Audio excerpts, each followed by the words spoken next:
Party.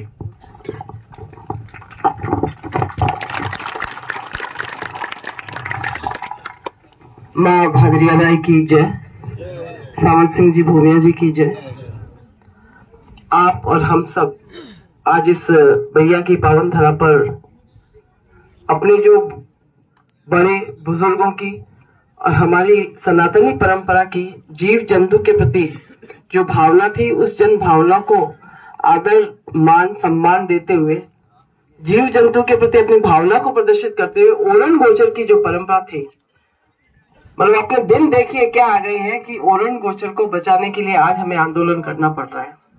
इस आंदोलन में हमारे बीच में पधारे हुए सभी बड़े बुजुर्ग, आसपास गांव ठानियों से पधारे हुए स्थानीय सभी हमारे बड़े बुजुर्ग, युवा साथी और युवाओं की प्रेरणा कहूं या जेएनवीयू यूनिवर्सिटी के चुनावी रण से चुनाव को एक नई आगाज देने वाले युवाओं को आत्मविश्वास की कड़ी में जोड़ करके लक्ष्य को हासिल करते हुए शिव के विधायक के रूप में मेरे पुत्रवत रविंदर सिंह जी विधायक शिव और आप सभी हैं विराजित, जो भी बड़े बुजुर्ग हैं चाहे युवा शक्ति हैं, आपने अपनी जिम्मेदारी समझी और भैया की ओरण, ये एक सिर्फ भैया का या कोई एक विशेष गांव का या कोई विशेष हलके का मुद्दा नहीं है। ये हमारी जो जीवन जीने का या आर्थिक आधार जो था, हम इस जैसाल और बाड़मेर के लोग कभी भी हमने खेती से अपना जीवन पालन नहीं किया है। खेती हमारा मुख्य धंधा कभी भी नहीं रहा था। हमारा जो मुख्य धंधा इस क्षेत्र का था वो सिर्फ पशुपालन था और पशुपालन के लिए ओरण गोचर की परंपराएं हमारे पूर्वजों ने रखी। खेती के लिए जमीन की कभी भी रखवाली नहीं की, लेकिन ओरण गोचर हर गांव में हो, नाडी तालाब होने चाहिए और जहां पानी की व्यवस्था हो, खुला एरिया हो, वहां जाकर के अपन पशु मवेशी को लेकर के अपने बड़े बुजुर्ग और परिवार का पालन पोषण करने के लिए वहां पर बैठते थे और उससे जो आर्थिक हमें साधन मिलते थे, हमें हमारे जीवन जीने के लिए आर्थिक संसाधन वहां से प्राप्त होते थे और हम अपना जीवन यापन करते थे। तो इस तरीके की जीरो खर्च पर जो हमारा जीवन जीने का तरीका था, उसमें कोई खर्चा नहीं होता था। पानी प्रकृति हमें देती थी, नाडी पानी की भरी हुई होती थी, उसके आगोर लंबे चौड़े लाखों हजारों बीघा में होते थे, वहां पर चारा उपलब्ध हो जाता था। चारे के लिए 1 रुपया खर्च नहीं करना पड़ता था और हमें उससे आमदनी होती थी, हमारा जीवन यापन होता था। जीरो खर्च आधारित जो हमारा जीवन जीने का तरीका था, ये लोकतंत्र प्रजातंत्र आया।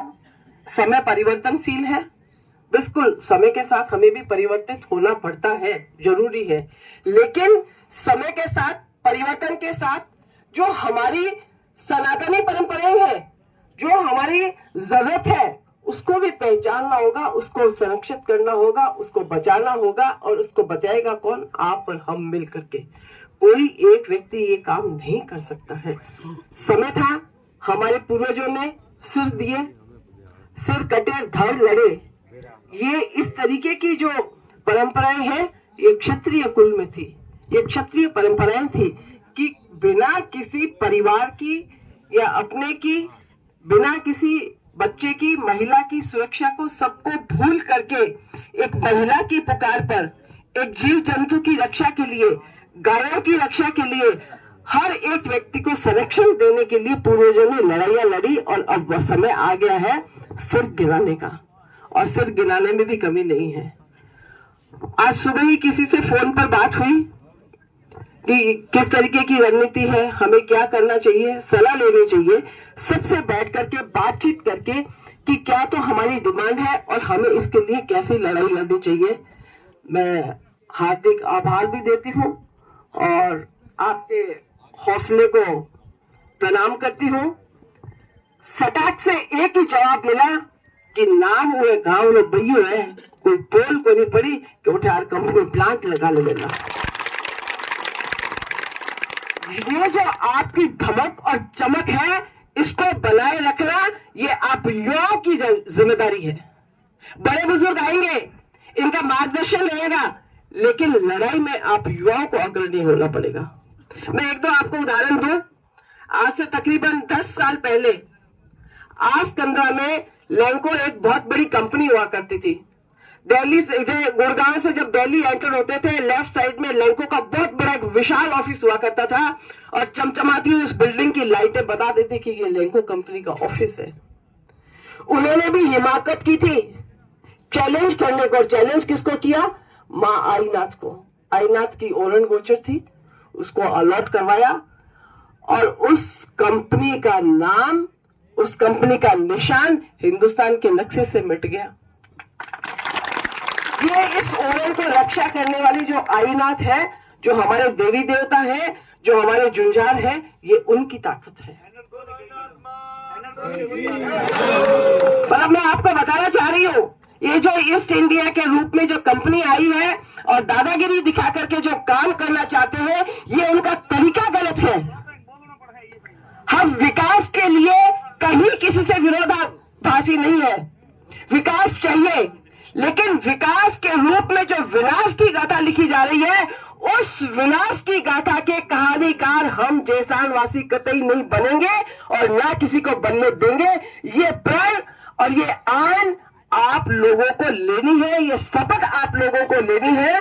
तभी हम हमारी धरोहरों को, हमारी ओरणों को, हमारे गोचर, हमारे तालाब के आगोर, आप हर एक गांव की कहानी पटकथा उठा करके देख लीजिए। सबकी ये प्लानिंग है। सोलर लगना चाहिए, विंड लगना चाहिए, सीमेंट की कंपनियां होनी चाहिए। ये भाई वीरेंद्र सिंह जी बैठे हुए हैं, इनके पड़ोस में बहुत बड़े क्रैशर लगे हुए हैं लाइमस्टोन के लिए, लेकिन उसकी जो खामियाजा है, पैसा कोई और कमा करके ले जा रहा है, लेकिन वहां के वासिंदे, वहां की जो खड़ीन, इतने प्रसिद्ध वहां के खड़ीन थे, वो खेती, खड़ीन, खेत खलिहान सब खत्म हो गए और वहां के लोगों को अस्थमा और कैंसर की बीमारियां हो गई है। ये भाई वीरेंद्र सिंह जी से आप कथा कहानी पूछ लीजिए। तो कहने का मतलब है, आपको हमको जागना होगा। ये ईस्ट इंडिया के रूप में जो कंपनी आई है, अगर आपको काम करना है कीजिए, लेकिन वहां गांव में बैठ करके, गांव की जाजम में बैठ करके पता तो करें कि जो जमीन आप लेने जा रहे हैं उसकी क्या प्रकृति है, उसकी उस गांव को क्या जरूरत है। और ये सरकार की, प्रशासन की भी जिम्मेदारी बनती है। जिस तरीके में हॉस्पिटल में आपके ब्लड बैंक होता है, उसी तरीके से सरकार को, जिला प्रशासन को, तहसील प्रशासन को लैंड बैंक भी बनाना चाहिए। आने वाले मोदी जी जब कह रहे हैं कि 2047 का हमारा ये विजन है, 2047 में देश को उच्चतम पंक्ति पर पहुंचाना है, वापस सोने की चिड़िया बनाना है, तो साहब आप जैसान को क्या बनाना चाहते हो? हमें क्यों बर्बाद करने पर तुले हुए हो? हमारी धरोहरों को, हमारी जरूरत को, हमारी परंपराओं को आप इस तरीके से तहस नहस करते जा रहे हो। इसके लिए भी आपको विचार करना चाहिए कि नहीं करना चाहिए? और विचार कौन करेगा? आप करेंगे। जिसको आप जिम्मेदारी देते हैं, उसकी लगाम को मैं हमेशा आपके बीच में जाजम पर आकर के बार बार ये बात दोहराती आई हूं कि उस लगाम को पकड़ के रखिए। लगाम को इतना भी ढीला नहीं छोड़े कि वो घोड़ा आपके पकड़ में ही नहीं रहे। हर गांव की एक व्यवस्था होनी चाहिए कि इतनी जमीन हमें ओरण गोचर के रूप में चाहिए। आपके गांव, उस पंचायत में कितनी नाडी और तालाब है, क्या उसका आगोर सुरक्षित है कि नहीं है, आगोर की क्या स्थिति है, आगोर आपके यहाँ रिकॉर्ड में, रेवेन्यू रिकॉर्ड में अगर उसका आगोर दर्ज नहीं है, ओरण आपकी दर्ज नहीं है, आज एक सवाल कपाट से आता है कि आपने ओरण गोचर दर्ज नहीं कराई। तो अभी पूर्व वक्ता बता रहे थे कि साहब हम तो लाठी के जोर पे हमारे पूर्वजों ने ये जमीनें रखी थी, हमने नहीं सोचा था कि ये लोकतंत्र की विकृति हमको झेलनी पड़ेगी और हमारी जमीनें इस तरीके से आप नाजायज रूप से हमसे छीन लेंगे।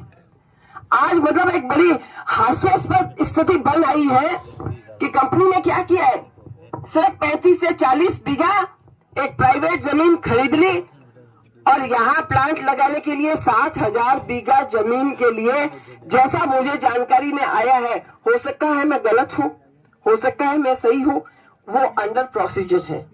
अलॉट भी जमीन हुई नहीं है, उसके पैसे भरे नहीं गए हैं, उसका म्यूटेशन दर्ज नहीं हुआ है। तो ये बिजली घर क्या आप भैया को देने के लिए बना रही हैं क्या? इतनी चिंता हो गई है आपको भैया के लिए? इस तरीके से आप हमको बरगला करके आपको जमीन लेनी है लीजिए, कहीं हम कोई मना नहीं करते हैं, लेकिन जो हमारी धरोहर है उसको तो आपको छोड़ना पड़ेगा। छोड़ेंगे कब? इस ताकत के साथ आप उपस्थित रहेंगे। और ये आंदोलन एक दिन का नहीं है, ये 11 दिन का भी हो सकता है, 10 दिन का भी हो सकता है, 21 दिन का भी हो सकता है, लेकिन आपको हमको सबको एकजुट रहना होगा। और इस मुहिम में, इस लड़ाई में कोई अगर है न मगर है न किंतु है, आपको और हमको मिलकर के सफल होना है और इस जेसान की इन ओरनों को बचाना है। ये आपकी हम सब की साझी जिम्मेदारी है। इसलिए जिस तेज गति से कंपनियों को जमीनें दी जा रही है, आए दिन अखबार में पढ़ते हैं इतने लाख बीघा जमीन फला कंपनी को दे दी, ये सीमेंट कंपनी को दे दी, ये सोलर को लिए दे दी, ये विंड के लिए ले दी, ये ऑयल के लिए ले दे दी, फला मतलब कितने लाखों हजारों बीघा। तो प्रशासन और सरकार जैसलमेर के वासिंदों को बताएगी कि आपने अब तक ओरन गोचर के लिए कितनी जमीनों को संरक्षित किया? 1 बीघा भी नहीं किया। आखिर आपका हमारा भविष्य क्या होगा? आप मुलाला की तरफ चले जाइए, लाला करेला जहां पर प्लेटें लगी है वहां के सीन देख करके आ जाए। आपको पता है कि ये श्याम सिंह जी मेरे पड़ोस में बैठे हुए, मेरी और श्याम सिंह जी की दूरी सिर्फ 500 मीटर है, लेकिन अब मुझे 500 मीटर दूरी तय करने के लिए 30 किलोमीटर 20 किलोमीटर का चक्कर लगाना पड़ता है। इस तरीके से ये सोलर प्लेटों का घेरा डल गया है गांव ढाणियों में। सामने खड़े रहे आप एक दूसरे की शक्ल देख लो, लेकिन अपने भाई के पास मिलने के लिए आपको 15 किलोमीटर 20 किलोमीटर की दूरी तय करना पड़ती है। अगर हम थोड़ा भी लापरवाह रहे तो हालात क्या होंगे? भाई को भाई से लड़ाना, गांव में गुप्स बनाना, और आप सोच नहीं सकते ऐसे हालात हर गांव और ढाणी में हो जाएंगे। इसलिए मैं तो आप सबसे और जो कोई भी गांव से अलग होकर के चल रहे हैं उनसे भी यही निवेदन करना चाहती हूं, आप गांव के साथ रहिए, गांव की ताकत बनिए, गांव के खिलाफ मत जाइए। काम करना है बिल्कुल कीजिए आप, हम आपको काम से नहीं रोकने वाले, लेकिन जब तक सरकार प्रशासन बैठ के गांव वालों से बात करे हमें कितनी जमीन ओरन के लिए संरक्षित करवानी है, वो जमीन हमारी संरक्षित कर दीजिए, उसको आप सेट अपार्ट कर दीजिए, हम लोग आपको काम शुरू करने देंगे, कोई दिक्कत नहीं है। लेकिन आप काम की बात या मुद्दे की बात पर तो आते नहीं है, सीधा इस पुलिस प्रशासन को लेकर के यहाँ पर आ जाओ और लाठी डंडे के जोर पर काम करना चाहते हो, ऐसा नहीं होगा। और ये कौन नहीं होने देगा? ये आप लोग नहीं होने देंगे। आप सब इस ताकत के साथ रहेंगे तभी ये आपको जीत और आपका लक्ष्य हासिल होगा। इसलिए मैं आपको ज्यादा समय नहीं लेना चाहूंगी, लंबी चौड़ी बात करने की जरूरत नहीं है। पुलिस के साथ, प्रशासन के साथ और जो भी जिम्मेदार लोग बैठे हुए हैं उन सबको मेरा ये निवेदन है कि आप हर गांव में बैठ करके पहले सर्वे कीजिए, वहां का पता कीजिए कि कितने नाली, आगोर, तालाब, वहां पर भविष्य में स्कूलें बनेगी, वहां पर आंगनवाड़ियां बनेगी, वहां पर पानी की व्यवस्थाएं होगी, हॉस्पिटल बनेंगे, वहां की जो आबादी बढ़ने वाली है उस आबादी को रहने के लिए कितनी जमीन की जरूरत है, ये सब चीजें, ये सब सेट अपार्ट करके जमीन का फिर आप आगे बढ़िए। और इस लड़ाई को आपको बहुत मजबूती के साथ लड़ना है। ये लड़ाई हम जीतेंगे तो आगे आसमान और आपका जो जीत है वो परचम आसमान तक जाएगा। और ये जिम्मेदारी आप सब युवाओं की रहेगी। आप अपनी ताकत बनाए रखें, एकजुटता बनाए रखें, कोई भी भाई से टूट करके अलग ना होए, क्योंकि चाहे जो भी हो, आप इतिहास उठा करके लिए देख लीजिए, जो भी भाई अपने भाई से अलग हुआ है अंततः उसको सबक आया और उसको वापस भाई के साथ बैठना पड़ा। इसलिए गांव की ये जो पंच परमेश्वर की जाजम है, हमारी जो पुरानी परंपराएं हैं, हमारे जो सामाजिक सरोकार है, सनातनी संबंध रहे हैं, उन संबंधों को देखते हुए आप अपनी जिम्मेदारी को समझे। मैं आप सबको बहुत बहुत हार्दिक आभार और धन्यवाद देना चाहती हूँ कि आपने इस जिम्मेदारी को समझा और हमारी इस जिम्मेदारी को समझने के लिए विधायक शिव रविंदर सिंह जी हमारे बीच में हैं। मैं उनको भी धन्यवाद देना चाहूंगी कि आप इतनी दूर से हमारे यहाँ पहुंचे हैं, जबकि हमारे जिम्मेदार लोग कहाँ हैं उनका कुछ पता नहीं है। आप सबका बहुत बहुत हार्दिक आभार, धन्यवाद।